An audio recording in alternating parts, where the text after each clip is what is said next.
Welcome home to USA Global TV and Radio, a place where dreams take flight, with authentic storytelling, diverse perspectives and meaningful conversations, where global stories unite and bridges are built beyond all borders. Discover world-class education, entertainment, hope and inspiration. Together, we're building bridges worldwide. Subscribe to our channel, USA Global TV. Download our app, USA Global TV. Be our guest or join our team. Visit usaglobaltv.com. Thanks to our founder and executive producer, Dr. Jacqueline Kerbeck. Music score by Yeffy Tang from Cloud Road Music. Voiceover artist Mike Porter. Creative direction by Paul Garcia. USA Global TV and Radio, your home for global connection. All rights reserved. This video and its contents are the exclusive property of USA Global TV and Radio. Unauthorized use, duplication or redistribution in any form is strictly prohibited. Howdy y'all, Red O'Loughlin here. We're on the Corner Bookstore on the USA Global TV and Radio Network. I am just about ready to release my book. I've been through a lot of efforts here recently. Aging Sucks is now in a book format, and very shortly I'll have it on Amazon for pre-order, so it's coming. But it talks about, at the base level of the body, cellular level, what actually causes aging and what can you do about it. But that's enough about me for today. Let's go ahead and get started with our guest. Scott Woster was a guest recently on The Wise Ones. He's now back here today on the Corner Bookstore because he's also an author. He wrote Ways and Means. Scott, please join me. Hey, how you doing, Red? Exceptionally well, as always. Yeah. I tried to get my camera where I could readjust things, and with Windows 11, it's just, it's a hair-pulling evolution to change from 10 to 11. I don't know. I'll figure it out and make it work. But anyway, we talked last time about your background, so why don't we take about the first 2 or 3 minutes and give people an idea of you before you wrote the book, so that they have an appreciation for why you wrote the book. Okay. Sure. I'm a counselor here at St. Joseph's Indian School in Chamberlain, South Dakota.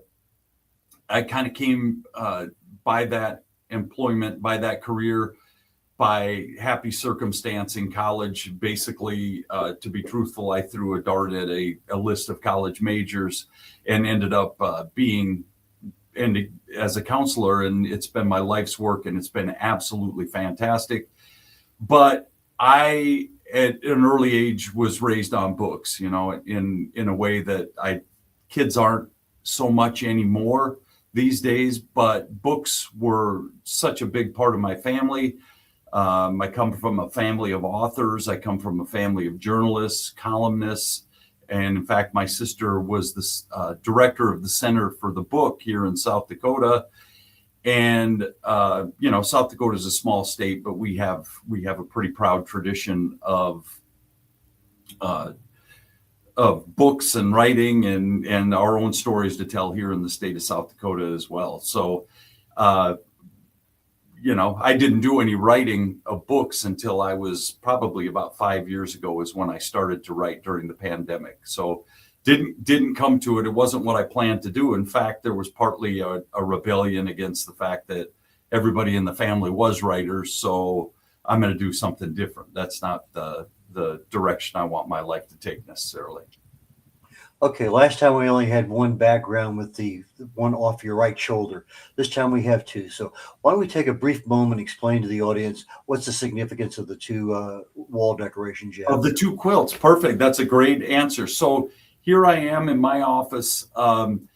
This quilt here, the blue and gold, and you can see it's stitched in the bottom with St. Joseph's Indian School. I was given that as a graduation gift by a student of mine, who actually, a lot of the book that I wrote is about this particular student, Sean Zephyr. He graduated from Chamberlain High School here in South Dakota and St. Joseph's Indian School. And there's a Lakota tradition of gifting people with things when something meaningful is happening. So when he graduated high school, his family and Sean had this quilt made for me and gave it to me. It hangs in my office.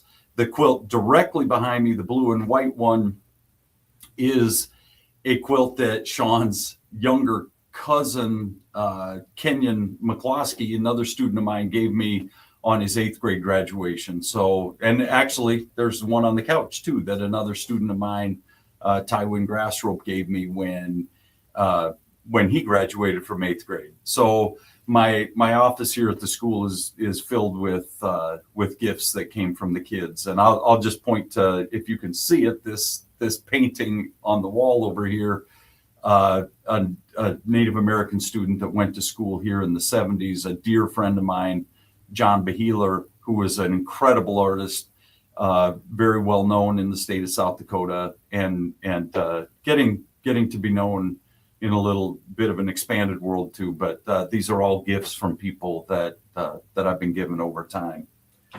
Okay, so is that part of the graduation from 8th grade to create something like that, or is that just a gift because you were instrumental in his life? Correct, just instrumental in their life. So what you might see, we just had graduation for high school, and we just had graduation for 8th grade here on campus. And with a lot of our Native students, I think we have about 40 or 50 of them up at the Chamberlain High School now, and we had a smaller 8th grade class here, about 20 kids.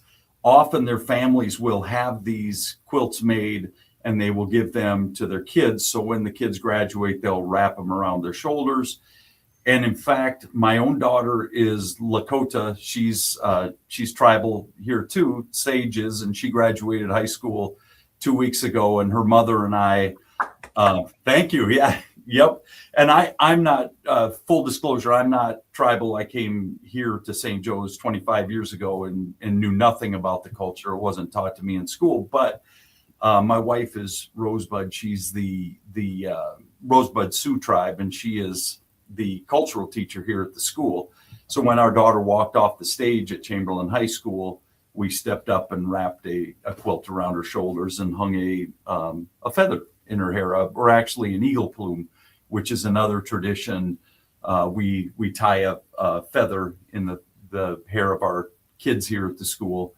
Girls get a plume, small, real downy feather from the eagle that they wear, and it's to help lift them up. And the eagle in the culture is a bridge between the human world and the spirit world, and the eagle is back and forth. It's a great symbol. The feather is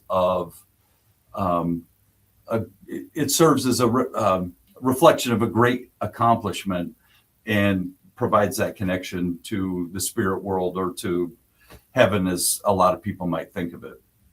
Is there a particular kind of eagle that is represented by the tribe? It's usually a bald eagle, right? And so, usually a bald eagle, I would say. And so you'll see that a lot with this time of year at graduation ceremonies. You'll see the feathers are used quite a bit, and in all ceremonies they're used quite a bit. I think it's still illegal for anybody but Native American to have feathers, to actually be in possession of them. I don't think that the police have a lot of time to run around arresting people for having feathers. So if you're having a feather while you're white is not probably one of the biggest crimes you can commit anymore. But I've seen many through ceremonies and through celebrations in Indian country, certainly. You started writing a book when? So I think the first book I wrote, I started during COVID, and that was the first book I wrote was about my wife and her family's journey. And I wrote it during COVID because I had some free time, I had downtime, and I had been on a journey a little bit of trying to read as much as I could, which I've done my entire life. But I was really trying to compartmentalize my reading. I sat down literally and did this. I said, I'm going to read in 2019, I'm going to read world literature. 2018, I read poetry from, historical poetry, nothing really current contemporary poetry, anything like that. And I went back even several years. Those are just a couple of examples. And I got to the place where I thought, God, I'm having so much fun breaking down the reading and understanding these things.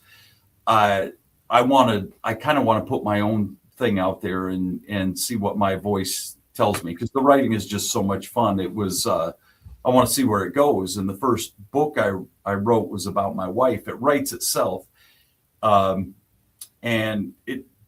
I look for somebody else to write it, because it does write itself. And I have so many authors in the family that I went to each of them one by one and said, would you like to tell this story? It's going to write itself. They all turned me down one by one, and ended up with me thinking it wasn't going to be written. And my wife said, well, what are you doing? You need to write this book yourself. And if it's the bottom one there, which will be Brave Girl, Story on the Wind, which is my wife Lorraine's story, starting with her grandmother, basically, or her great grandmother, and telling the story that reflects white culture coming in and reflects what was done to her culture, and how it changed what she learned as she went along, and how it's provided direction for her adult life going forward. It's a fascinating story. I'm not saying that because I wrote it, but the story itself is fascinating. The writing, people can take that or leave it, but the story is pretty amazing.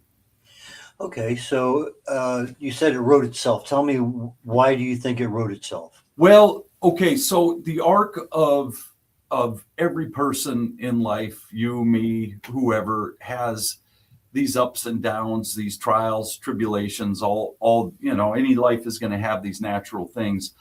I've heard her tell her family stories. I've heard Lorraine's mother, Bernice, tell her family stories of their last name, their surname is Brave Boy. So she was Bernice Brave Boy, and I think it was shortened to Brave at some point. But there are certain things about Bernice's story in particular that I just think were so compelling. Her father was murdered by a hitchhiker when in Indian country when she was very young. A formative experience for her, losing her father. He was shot, I can't remember, 7 or 8 times in the stomach, and left to die in the middle of a road in as remote a place in South Dakota as you can find. She married a white man here in the state, and their older son was killed when he was 18.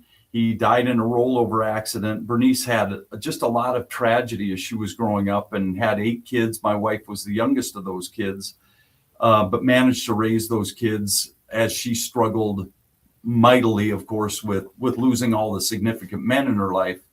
My wife was married before I was, and before she was married to me, I should say. And her first husband was diagnosed with a brain tumor, was having headaches. And between the time he went to the hospital and the time he died, it was a span of about a week. Wow. They found out that his brain tumor was not malignant. It was benign, but the swelling from the work that they did to find that out put him into a coma, and they had to take him off life support. Well, she had 3 girls at that time, 14, 12, and 10. I want to say I knew them. She was already teaching here at the school, but it just that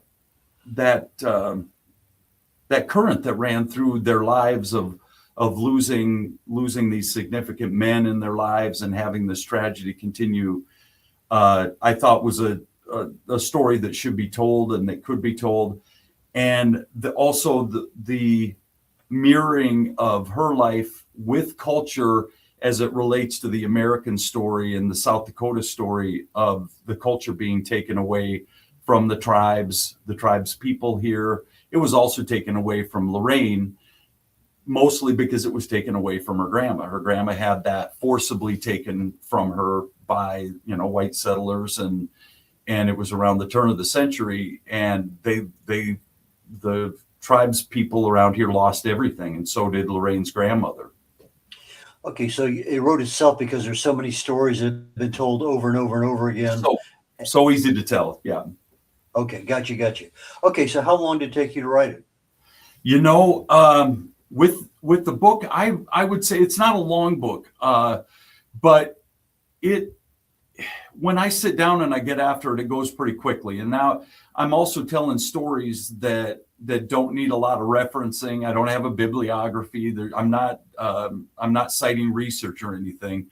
So it's a little bit. My dad was a well-known journalist in the state, where he had to cite all sorts of things, and you have your sources and those kinds of things. But he was also a Sunday columnist in the biggest paper in the state. And I suppose it's sort of a reflection of his writing in that, where you don't have to worry about being research oriented. You can just write for entertainment purposes. And so when you sit down to do that, I'm going to take a step back on that. I'm in a culture here with the Lakota culture where I am. The stories were told around the campfire, right? It was an oral history. And I suppose, like you, like me, you have the oral history for yourself too. You know, you learn from your grandparents, you learn from your parents. Stories were handed down through time, and I learned that's part of it. But the other part is when I started working with children here at the school, I realized if you want to keep the attention of a 7th grader, 10th grader, senior, you better have a good story, because I can come at those kids with facts. I can come at them with workbooks that provide some kind of a template for where a lesson is supposed to go. But you can tell when the eyes go dark and they're not paying attention to you anymore. So for me, it always had to be, Scott, you better bring energy. You better bring a story to the table. And I think in the end, I kind of probably am known around here for telling stories that do have lessons. At least I hope they do. But for entertaining and bringing laughter and bringing solemnity, if that's an appropriate word for it, in a way that that kids would get. You have to grab them. You have to be able to do that. And I think in Brave Girl, the story grabs people, and my style of writing hopefully carries that story well enough. Okay, so you wrote the book. Did you do your own editing, or did you pay for somebody to look at it? I had a gal that works in town. She used to work here at St. Joe's, and she runs her own business around here. I think it's a communications business, and she agreed to do the editing for me. I asked my family to do the editing for me, and they were going to go light on it. They weren't going to. We're an entire family of grammar correctors. And so if you're saying the wrong things, you're gonna get corrected in my family, and that's not even on the side that writes. My grandmother's side of the family, they loved English and grew up doing that. So you're going to be corrected. In fact, I have an uncle who has a book that he's created over the years, and it's filled with malapropisms and mixed metaphors, and it's a notebook thick of this stuff, and somebody needs to write that, and they keep pointing fingers at me, but I'm not sure it's the kind of a book that I would write. But it's highly entertaining, and made me think when we talked just off air. You said if you are carrying on too long, if you start to beat a dead horse a little bit, you're gonna, we're both gonna be on screen, and we'll kind of shift direction.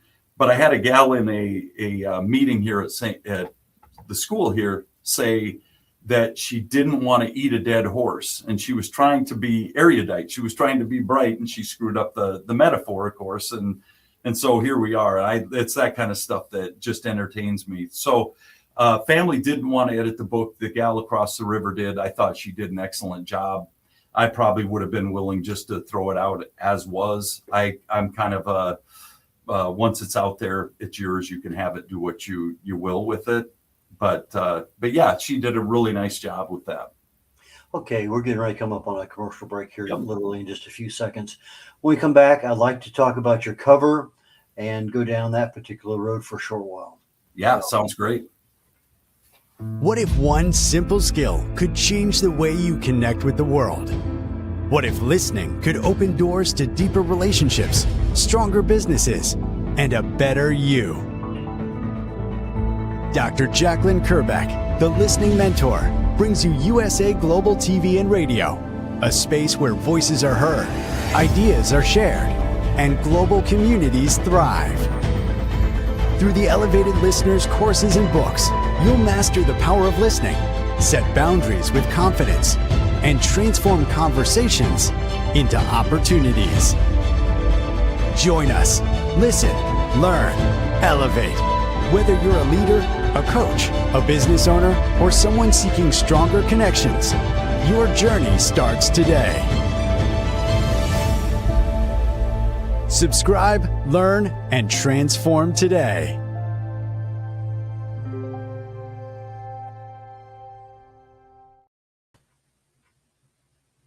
Retta Laughlin here on the Corner Bookstore on the USA Global TV and Radio Network. My guest today is Scott Woster. Scott, please join me. Hey. Okay, your cover. You really have two books out there, but right now we just concentrate on the first one. So let's go into the first one first, talk about the cover, and then jump over to the second one, introduce it a little bit, and talk about the cover. Yeah, great. So the cover of the first one on Brave Girl here, we've got a picture of my wife, Lorraine, as a little girl in, I assume it's Mission, South Dakota, in a living room in reservation housing, probably deep in poverty there without much happening. And this is her grandmother, Nellie Brave Boy. And this gal, I can't say how much Nellie Brave Boy means to my wife. And so the back cover, I'll just show you. This is Lorraine's mom. This is the bridge between those two, between Lorraine and her grandmother. This is Lorraine's mom, Bernice Brave Boy, and we took her out to her old stomping grounds in Woods, South Dakota, in the center of the state. There's not much there, but we took her to the graveyard to see her mom's grave, and that's her. Actually, I think that's her at the old homestead. You can see there's no house there anymore. There's nothing that they would have had when she was growing up. So that's the cover on that. Okay, Ways and Means. Let's do a real brief talk about that. Okay, so Ways and Means I think I was writing it around that same time, and it's a lot. It has to do with my story, which I thought would be a lot of fun to tell. It's easy to write, it's an easy story to tell. It's my story of growing up from about the time I was 10 or 14, somewhere in there, dealing with my life, the lessons that I learned along the way. It's a lot of stuff that I have offered to the students that I've worked with over the years to help them understand that life doesn't work the way you always want it to, that you're going to go through a lot of pitfalls and you're going to do a lot of learning as you go along. It's supposed to be awkward. It's supposed to be hard sometimes. And I want them to know that going into it. That's one thing that I try to teach them. So the book is kind of is my story about that and what I found, the lessons that I've learned through life. Okay, so I think if I remember reading right, you talked about going from self-doubt to self-acceptance. Is that right? There's a lot of that in there. And that's an easy thing to say too, that I had social anxiety, a really good case of social anxiety. And then I was diagnosed with chronic fatigue. A lot of that stuff was in my early 20s, late teens. When I was a high school kid, I would imagine I didn't have much self-doubt then. I was just being a kid. I had a pretty normal life. I had a decent upbringing and just wanted to do sports and music and hang out with friends and meet girls and those kinds of things. And sometimes with those kinds of things, there's probably less self-doubt than I would be proud of, lack of humility and those kinds of things as you might have as a young man who think you know it all at that age. Well, when I got into my 20s, that the social anxiety kick didn't leave me when I got into the working world and the sickness that I went through in my probably 20s and into my early 30s when I first started working here at St. Joe's was actually pretty crippling for me. And so, yeah. And then self-acceptance, a lot of things happened through the years to get me to this point right now. Now, the cover is a little bit more abstract than the first one that had the picture of your wife's as a young girl and her grandmother. So why the major shift in covers? Yeah, I had a buddy of mine said, hey, you want to sell books, you're going to have to come up with something flashy for this book. And I kind of laughed with him and did not purposefully come up with this as a cover for it. But I mentioned it briefly on the wall over there, that painting by John Beheeler, who's a Dakota tribal artist. I asked him specifically, I said, hey, you've done a lot of traditional art. You've done a lot of cultural art. Could you come up? In fact, John has designed a few of the tattoos that I have on my arms. The tattoos that I have are all also paintings or drawings that I've given to my 7 grandchildren. Each of them, when they were born, I wrote a song for them. The song had a painting. And so I also write lyrics. I've been in bands my whole life. But John, I asked John specifically, can you read my story and come up with some cover art for this thing? And John did this. And I said, you don't have to do it traditional. Come up with whatever it is that you want to do. It's not necessarily a story about Native American culture, but it's embedded there. I've lived it for 32 years, and it's going to be a part of it no matter what. I can't separate myself from that. But what he has is it didn't shake out as well for a book cover as it looks in the art. But if you can see it, it transfers to the back cover too. You have the spine is a tree, the Sundance tree from the sacred ceremony, and you've got a chokecherry bundle that's tied in the crutch of that tree. The grandfather is what they call the tree, and that's what you pray to in the Sundance. The black lines are the legs of Ikhtome, or spider in the culture, which is a sacred relative. The brown lines are the spider web.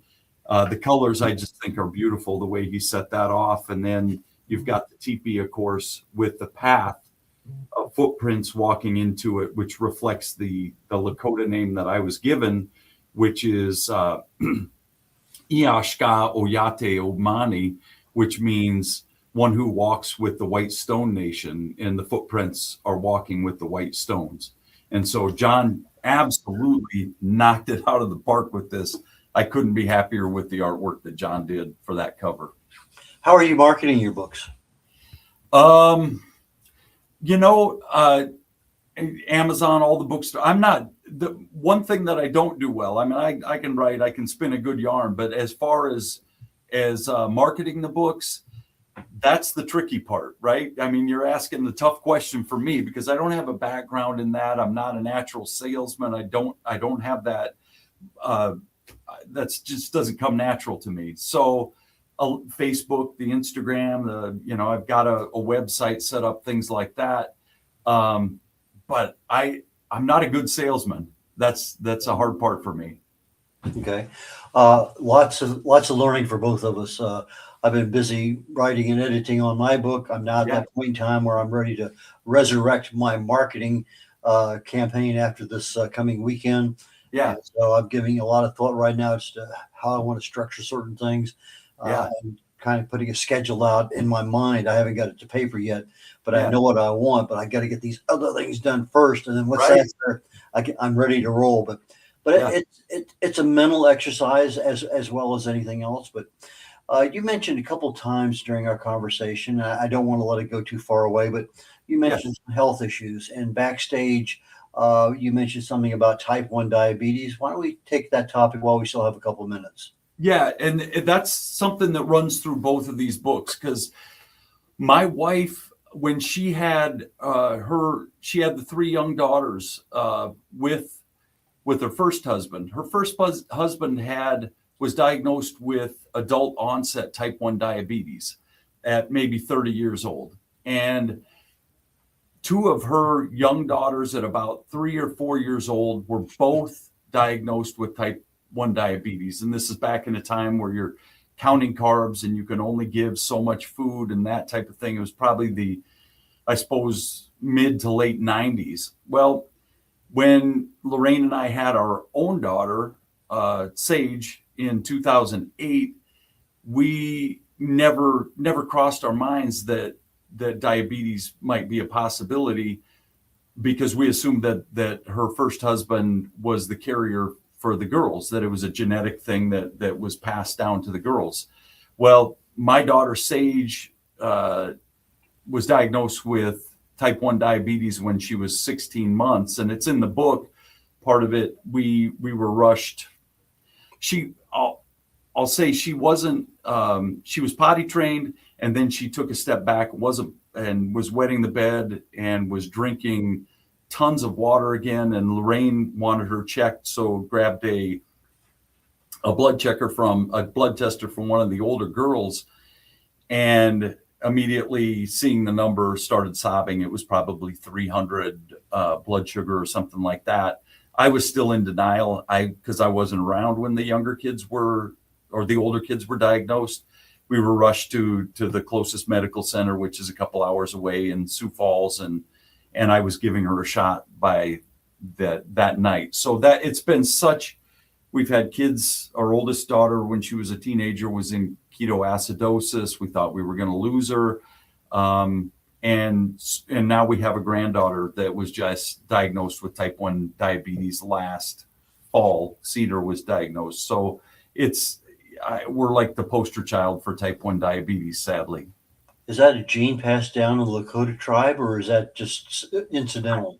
I've never heard that, incidental, I guess. I know they're trying to do a lot of research with beta cells and, things to stimulate the pancreas and those kinds of things. And I've got 4 young women in my family that would sell their souls to be able to, to have a pancreas that worked. It's been a heck of a deal for them. So that's a story that runs through the books too. Okay. I know you do a podcast there. I think you have one coming up very shortly. Why don't we talk a bit about that before we get to the end of the show? Yeah. So I was walking across campus one day about 4 years ago, and our marketing director saw me and pulled the car over and said, "Hey, we're going to run a podcast. Would you be interested in hosting an episode?" Well, of course, sure. I'll put myself out there. I don't have social anxiety anymore. I'll do that. Well, we got into it, and I think we're 150, 160 episodes deep into it now, and I've hosted every episode. So something must have worked out. I passed the audition, but it's called Hochoka, which is a reference to the center of camp at St. Joe's. In tribal communities, it would have been when you had your teepee set up in a circle. The center of camp is where all the stories were told, where the discussions happened, where a lot of good things happened. So that's what we call it. We have it in the back of the sacristy over here at the Catholic church that's on campus. And I'll interview kids that go to school here,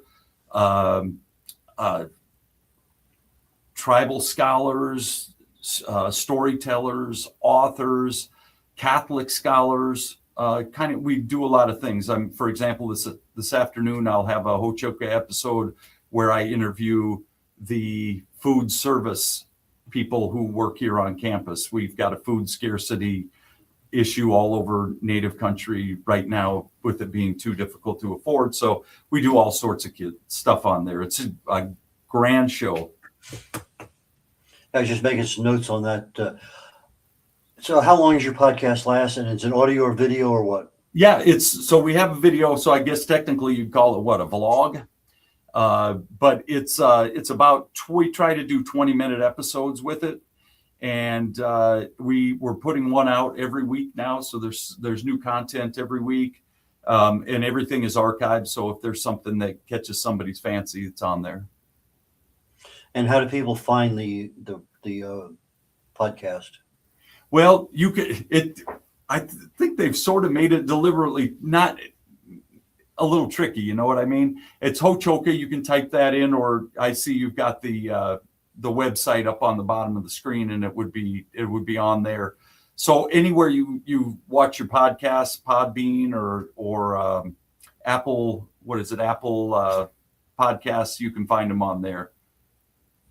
Okay, for our audio audience, it's going to be SJIS kids, KIDS.org. So that's what St. Joseph's Indian School kids.org. Yes. Okay. Correct. Okay, just make sure we have the ability of people to find it for you. That's great. We talked last time very briefly about AI and using it with regard to a number of different things. One in particular was video, short videos, 30, 40, 50-second videos as part of your marketing campaign. Is that something you've looked at any further, or is that still one of those things you're researching? Still researching. Yeah, I'm the technology piece of it is pretty tricky for me. What I would like to have is a 16-year-old kid here, or 20 or 22-year-old that would sit here next to me and just do it for me. At this point, I'm pretty lazy when it comes to that sort of thing. But I know it's part of you go back and forth between, okay, I want this stuff out there. I want everybody to get a hold of this, and the idea of just doing it for the sake of doing it, because I love to do it. I love to write, love to play music. I love to do podcasts, and I love to chat with folks like you with inquisitive minds and be able to have these conversations. And so you go, well, I'll do it for the sake of doing it, which is sure a barrel of laughs. So, well, let me suggest something, Scott. Yeah. Why don't you hire a 16-year-old to train you? 1 hour, you're going to be a much better than almost every other author out there. Interesting. And it's worth the time and the money to have somebody give you hands-on training. Right. It might make a major difference in your sales. I don't know. I'm just suggesting. Nope. And you're probably right. And it's probably more common with authors. We tell stories well. We or do our research for our books well, but the marketing is the issue, isn't it? How do people get your book, and how do they get in touch with you?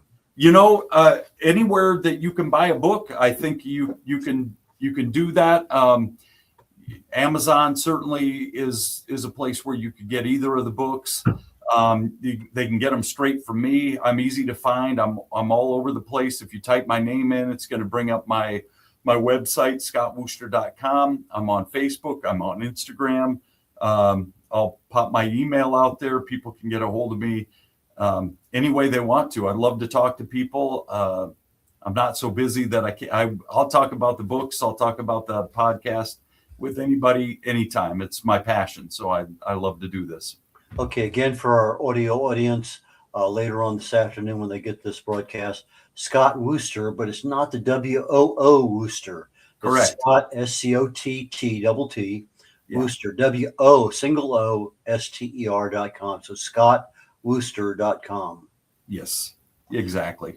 Scott, I enjoyed our second one just as much as the first one. A totally different path that we went down, and learned a lot today. So thank you. Likewise. Thank you for having me on, Red. And we will catch you down the road somewhere. I'm sure there's no doubt in my mind about it. We're concluding today's the Corner Bookstore on the USA Global TV and Radio Network. And my next program comes in about 15 minutes. Usually it's a little bit more than that. But 15 minutes called The Wise Ones. And then I have a show this afternoon. And my topic today is how do you stay visible, relevant, and credible? And that's going to be on Talking Heads in about an hour and 15 minutes. As we're concluding the show, I'm going to repeat one more time. My book, Aging Sucks, comes out very shortly. I'll have it available hopefully after this weekend for pre-orders. That's my plan. Still working on a couple issues that I need to work out with regard to some just minor tweaks here, there, and yonder, but not quite satisfied with the way it is. But it's coming along very, very well. I'm going to say pretty much fully edited. I got a lot of beta readers I'm going to be sending a PDF out to this weekend. So little by little, it's coming along, and I'll keep you advised as to what's happening. With that, I'm going to conclude the show today, and please join me if you can on The Wise Ones. If you're watching the show today on YouTube, please consider being a subscriber to the USA Global TV and Radio Network or to Dr. Jacqueline Kerbeck on YouTube. Really appreciate that a lot. Take care, y'all. Catch y'all later on. Bye now. How much of your value have you been giving away? Saying yes when the answer should have been no? Lowering your price to secure the opportunity? Giving more while receiving less? Over time, it adds up. Until one moment brings clarity, you've been giving away your value. This is not about working harder. This is not about doing more. It's about boundaries. It's about pricing. It's about respect. From Dr. Jacqueline Kerbeck comes a direct and necessary message. Stop over-delivering. Stop underpricing your expertise. Stop negotiating against yourself. Because when you recognize your value, everything changes. Stop giving away your value. Boundaries, pricing, and the business of respect. Available now wherever fine books are sold and on Amazon. A film by USA Global TV and Radio. Executive producer Dr. Jacqueline Kerbeck. Videographer and cinematic production Paul Garcia. Voiceover by Ed Wargas. Stop giving it away. Start owning it. My Tummy Hurts by Dr. Jacqueline Kerbeck. Meet Jackie. She loves recess, running with friends, and laughing on the playground. At school, Jackie tries to play like she always does, but suddenly the pain comes back. Lately, something feels different and her tummy hurts, sometimes a little and sometimes a lot. With the help of a caring teacher, a nurse, her mom, and a kind doctor, Jackie begins to understand what her body is trying to tell her. Sometimes tummy pain is more than a simple bellyache. Some children live with conditions like ulcerative colitis or Crohn's disease. Jackie listens to her body. She asks for help. She knows she's not alone. And Jackie finds her way back to running, laughing, and being herself. My Tummy Hurts, a kid's guide to bellyaches and bathroom troubles by Dr. Jacqueline Kerbeck, available on Amazon and in fine bookstores around the world.